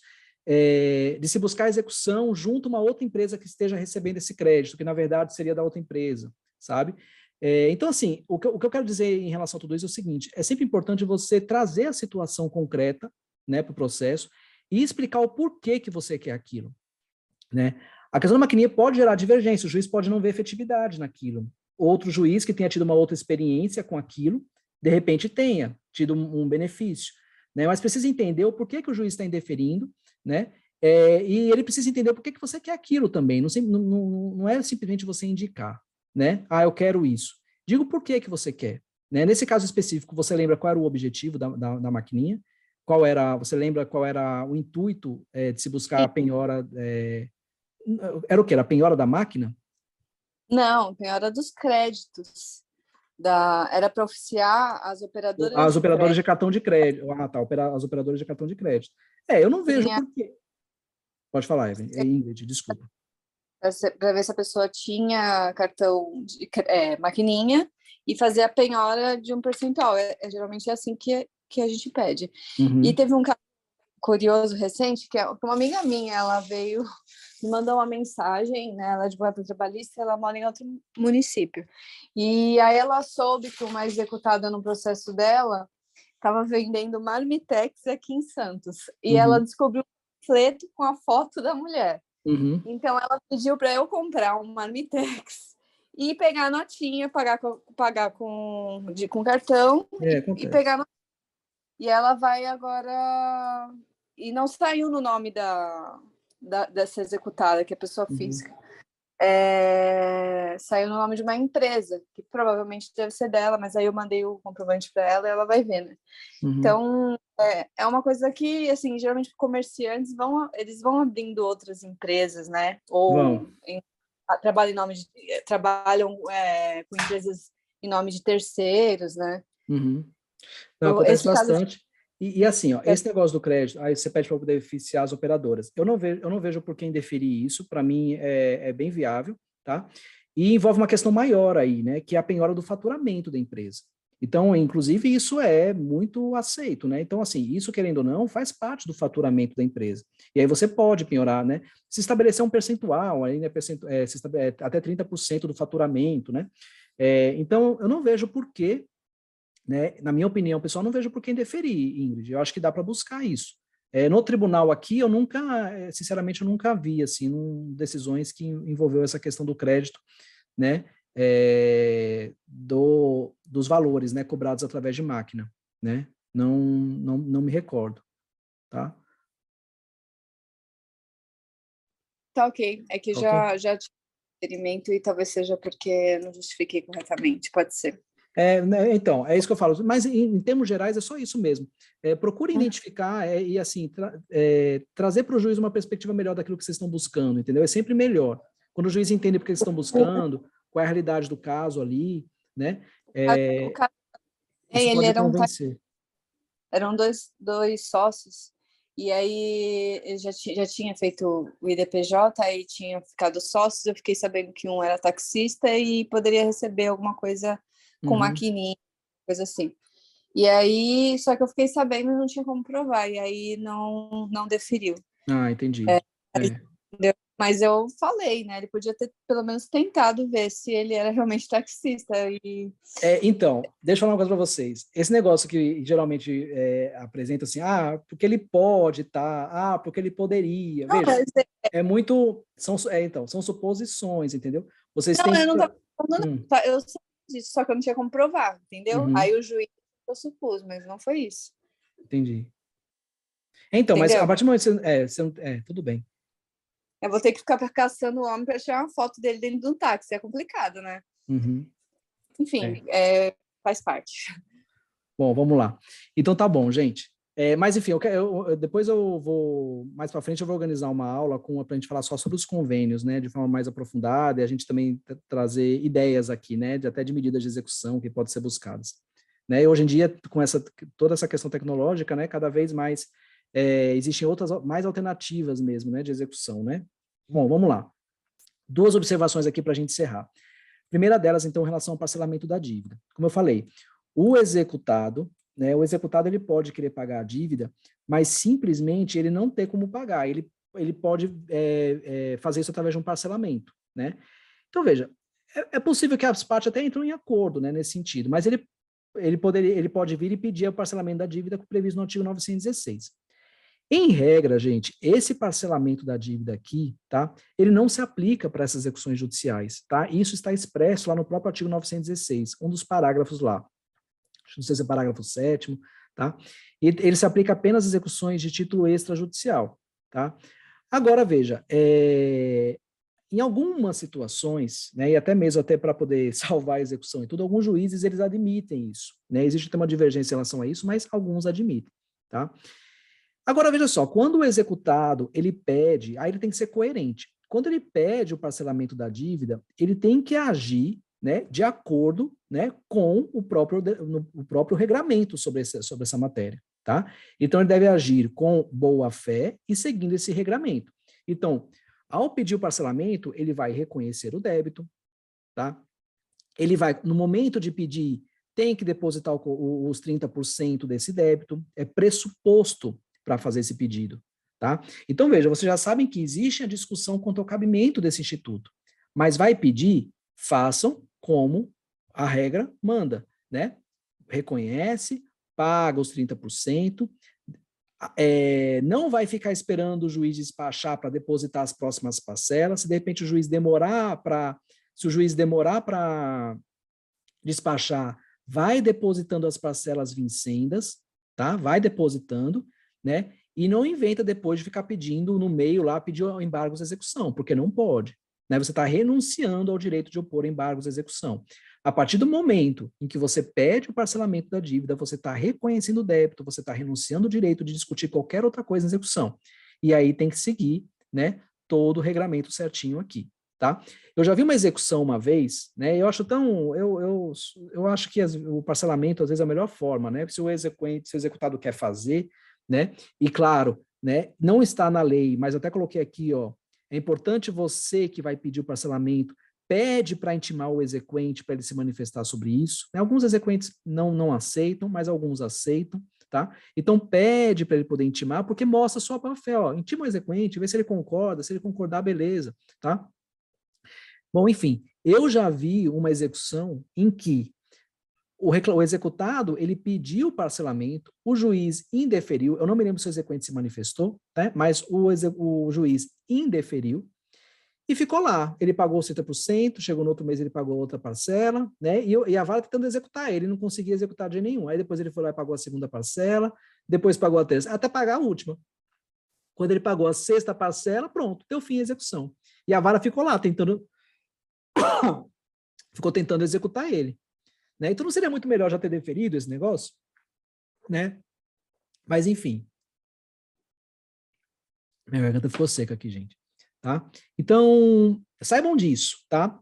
Existe essa divergência, mas vocês têm que atuar direitinho se forem requerer o parcelamento, tá? Pode até alinhar com o exequente antes, se for o caso, né? Mas, enfim, é como eu disse, às vezes o juiz indefere, mas as partes podem entrar num acordo também, pode haver um acordo judicial. Né? As próprias partes falam, ó, eu vou pagar para você 30% agora, e depois pago mais o restante em 6 parcelas, pode ser? Pode ser, pronto, faz o acordo. Às vezes também é mais fácil, se você só consegue fazer dessa forma, tá? Bom, e a segunda observação, a gente falou muito aqui sobre obrigação de pagar, tal, mas a gente sabe ainda que nós temos ainda a possibilidade de obrigações de fazer, não fazer e entregar coisa. Né? Então, por exemplo, nas execuções trabalhistas, nós temos condenações, por exemplo, com determinação de reintegração no emprego, né? Nós temos determinação de anotação da CTPS, que é uma obrigação de fazer, entrega de uma CTPS que foi retida pela empresa, né? Que é a obrigação de entregar uma coisa, entrega de PPP, que também é de entregar uma coisa. Então, veja, isso daqui é absolutamente, e geralmente isso daqui vem junto com obrigação de pagar. Né? Aqui no Justiça do Trabalho, a gente não tem obrigações, cumprimento de sentença, né? Dificilmente, não me recordo de existir, até mesmo quando há vínculo de emprego, né? Que é para anotar CTPS e tal, tem discussão, alguma questão, a não ser que envolva uma questão de reintegração, mas sempre envolve também pagamento de salário, né? Isso daqui sempre vai estar, né, associado junto com uma obrigação de pagar. Então, o que eu coloquei aqui, ó, havendo obrigação de fazer, não fazer, entregar coisa, a parte pode promover o início dessa execução por simples petição logo após o trânsito julgado, inclusive enquanto ainda se liquida a sentença. Veja, tanto obrigação de fazer, não fazer, entregar coisa, tem regulamento específico no CPC, tá? 536, 538, né? 537, 538, enfim, a gente vai detalhar elas de uma outra aula. Mas o que eu quero trazer para vocês aqui é a seguinte informação. Toda vez que vocês estiverem, né, numa execução, vai começar liquidação, vai começar a execução, vocês têm ali uma questão de reintegração para tratar, você tem alguma entrega de algum documento para poder fazer, tem CTPS para anotar, deem prioridade a isso, façam isso primeiro, comecem por isso, tá? Porque, veja, o descumprimento de uma obrigação de fazer, o descumprimento de entregar alguma coisa, tá? Pode gerar multas, isso pode converter em perdas e danos, ou seja, isso vai virar dinheiro, tá? Então, se houver o descumprimento, né, de uma obrigação de fazer, se isso gerar algum crédito, né, para o exequente, isso vai tudo junto depois com a liquidação, vai tudo junto com a execução, no momento de promover a execução do crédito propriamente dito, né? Então, veja, a mensagem que eu quero deixar para vocês aqui em relação a isso é o seguinte: comecem por isso. Se você for intimado, apresente os cálculos, né? Apresenta, mas já apresenta uma petição, ou antes do prazo, você está no prazo ali para poder apresentar os cálculos. Nesse prazo, antes, já faz um requerimento. Olha, tem uma obrigação assim para poder cumprir, tem uma outra obrigação assim para poder cumprir, né? Então já pede para o juiz dar início a isso. Né? Tem que citar de repente tem que citar outra parte, né, para poder, tem que intimar a parte para poder cumprir isso. Então já dê prioridade, já começando por isso, tá? Bom, e nesse caso a mesma coisa, o executado ele pode cumprir voluntariamente a obrigação, né, de fazer, de não fazer, de entregar, ele pode cumprir ou não cumprir, né? E aí vai adotar medidas coercitivas, que é multa, né, enfim, busca e apreensão, né? Na entrega de coisa, a gente tem a expedição de mandado de busca e apreensão, e pode haver também a conversão em perdas e danos, tá? Quando ocorre, gente, a conversão dessa perdas e danos, quando é que isso vai acontecer? Quando o pedido do exequente, né? O pedido do exequente, aliás, ocorre a pedido do exequente na própria ação mesmo, né? Ou quando for impossível ou inviável a tutela, ou seja, quando não é possível fazer, quando é não possível aquela obrigação de não fazer, de entregar a coisa, isso vai converter em perdas e danos, né? E é possível também converter essa perdas em danos no momento aqui da liquidação e execução, ainda que a sentença ela não preveja essa possibilidade. A sentença não previu, tá? Mas houve o descumprimento aqui, tá? Você pode converter isso em perdas e danos, ainda que a sentença não preveja. Então, o valor dessas perdas e danos vai ser apurado em liquidação, sem prejuízo da multa que foi fixada em relação, né, em caso de descumprimento dessa obrigação. E a decisão que converte a obrigação em perdas e danos possui natureza interlocutória, ela é irrecorrível de imediato. Não dá para recorrer dessa decisão, tá? Então, veja, obrigação de fazer, não fazer, entregar coisa. Só uma ideia inicial aqui, a gente vai tratar isso numa outra aula de forma mais detalhada, né? Mas é mais para vocês terem essa noção, tá? Que pode existir, né? Como efetivamente existe, vocês já devem ter passado por isso. Ok? Tá? Deixa eu ver se tem comentários aqui. A Aline, acho que a Aline deve ter falado da aula, né? De convênios, né? Bom, enfim, deixa eu ver se tem mais alguma coisa. Acho que não. Eu falei tudo, né? Gente, as aulas relacionadas estão aqui, tá? Eu já falei de institutos aqui que a gente falou em outras aulas, então eu deixei aqui as aulas relacionadas para depois vocês quiserem dar uma olhada na aula, tá? Ingrid levantou a mão. Pode falar, Ingrid. Desculpa, Felipe, mas Não, que é isso. Não, eu tive uma situação que eu fiquei pensando, você não acha que seria possível, quando te tem uma obrigação de fazer e uma obrigação de pagar, entrar com 2 cumprimentos? Porque obrigação de fazer e obrigação de pagar. Sim, tem a condenação em obrigação de pagar e tem uma condenação em obrigação de fazer.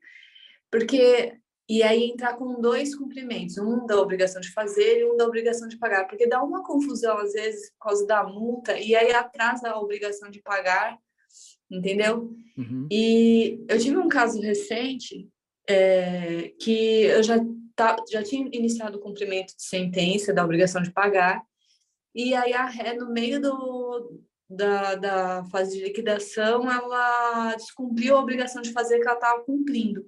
Aí eu informei no processo, né? E aí o juiz mandou, né, que ela cumprisse num determinado prazo, senão ele aplicaria a multa. Quando passou o prazo, eu informei o juiz, aí começou a aplicar a multa, aí ele não intimava ela para se manifestar da liquidação, e aí ela não cumpriu a obrigação de fazer por mais de 5 meses, e ele acabou que aí foi mandado de busca e apreensão, aí teve um monte de coisa, atrasou pra caramba o cumprimento, sabe? E eu acho que poderia ter feito isso em separado. E eu até tentei, em determinado momento, fiz uma petição em um cumprimento separado, só que o juiz ele extinguiu o cumprimento, falou, não, vai continuar naquele. Aí, assim, os créditos já podia estar recebendo esses valores, né, da obrigação de pagar, e depois eu via a questão da multa, mas não foi possível. E como são procedimentos diferentes, não parece que seja uma coisa irregular, né? Veja, a execução da sentença, Evelyn, né, ela se dá nos próprios autos, né? A não ser que, como eu falei, né, no início da aula, a não ser que seja uma execução provisória. Inclusive, cabe execução provisória também contra, né, uma execução provisória de uma obrigação de fazer também. De repente, uma reintegração, entregar alguma coisa. Então, se você vai entrar com recurso ordinário, né, ainda que esteja sendo discutida aquela questão, né, porque existe a possibilidade de o recurso, né, não discutir aquela questão da obrigação de fazer, mas ainda que discuta, você pode entrar com uma execução provisória. E a execução provisória, ela tem um procedimento de se fazer em apartado mesmo, né, de fazer em outros autos suplementares. Agora, quando a sentença toda, ela já transitou em julgado, né, quando o processo já está todo certinho, não tem mais recurso tramitando nada, assim, é tudo na execução mesmo. Os juízes vão indeferir esse pedido de fazer em autos suplementares. Tem uma parte que eu estou recorrendo, uma parte do... Então, não transitou em julgado ainda, então eu estava fazendo execução provisória realmente, porque... Então veja só, então aí cabe uma execução provisória, e aí são autos suplementares. tá? Agora, veja Isso. só, se o juiz está indeferindo essa execução provisória, né, aí você pode, se o juiz indefere, você pode entrar com agravo de petição, né? Não, ele não indeferiu. Eu iniciei a execução provisória e aí depois teve o descumprimento da obrigação de fazer, que estava sendo cumprida, estava tudo bem. Uhum. Aí eu informei na execução provisória da obrigação de pagar, o descumprimento, e aí começou a rolar a multa. E aí ele não intimava, e aí não dava continuidade na obrigação de pagar. Certo. E Isso aí deu na uma confusão execução provisória, correto? provisória. Aí eu tentei fazer a obrigação de fazer em um outro cumprimento provisório também, porque a ré estava discutindo a questão, era um plano de saúde, questão de manutenção de plano de saúde, em grau de recurso, e aí esqueci, perdi ali no raciocínio, mas Não, eu eu entendi tentei o que você quer fazer. dizer. Tá. Você estava em auto suplementar de execução provisória, e aí houve um tumulto aí processual por conta dessa obrigação de fazer, essa obrigação de pagar, e aí, em um dado momento, né, ficou a obrigação de pagar ficou ali prejudicada por conta da execução da obrigação de fazer. Aí você queria fazer em outro processo. Mas veja, mas aí é a mesma lógica, tá? Os autos que eram para ser utilizados para essa obrigação eram aqueles autos suplementares. A gente não tem que abrir 2 autos suplementares, entendeu? Ou seja, os próprios autos da própria ação trabalhista, quando já encerrou tudo, ou são os autos suplementares da execução provisória, enquanto tiver recurso lá tramitando. Mas aí é um processo só, né? É porque eu esqueci de falar autos, né? Mas é um só, entendeu? Então, é tudo num procedimento só mesmo. Ah, mas vai acontecer tumulto. Aí, como é uma execução provisória, né? Não tem tanto problema. Então, assim, como você está discutindo ainda, não vai ser, a princípio, não sei se é o caso de liberar algum valor lá para frente, se vai ter liberações de valores, mas enfim. Como é uma execução provisória, você pode tentar fazer uma coisa, depois tentar fazer outra, e vai andando com as coisas, né? De uma forma realmente. Às vezes tumultua mesmo. Às vezes é tumulto da parte, enfim. Né? Eu já vi muitos processos, inclusive, com muito tumulto mesmo, né? Porque tem 2 execuções ali correndo.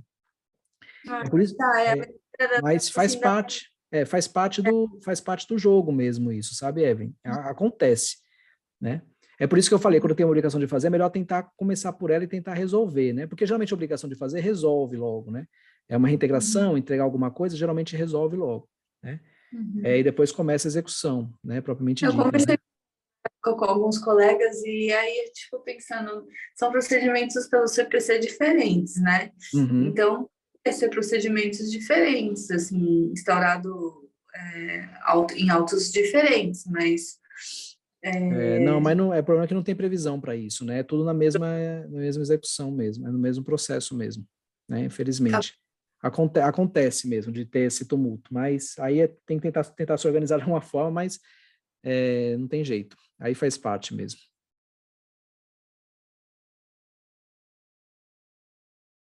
Então, combinado, pessoal. Estamos conversados, então, sobre alguns procedimentos aqui de execução. Nos vemos na próxima terça-feira, se Deus quiser, em mais uma aula semanal. Na próxima semana temos 2 aulas, não é isso? Uma na terça e uma na quinta, tá bom? Boa noite a todos, até a próxima. Tchau, tchau.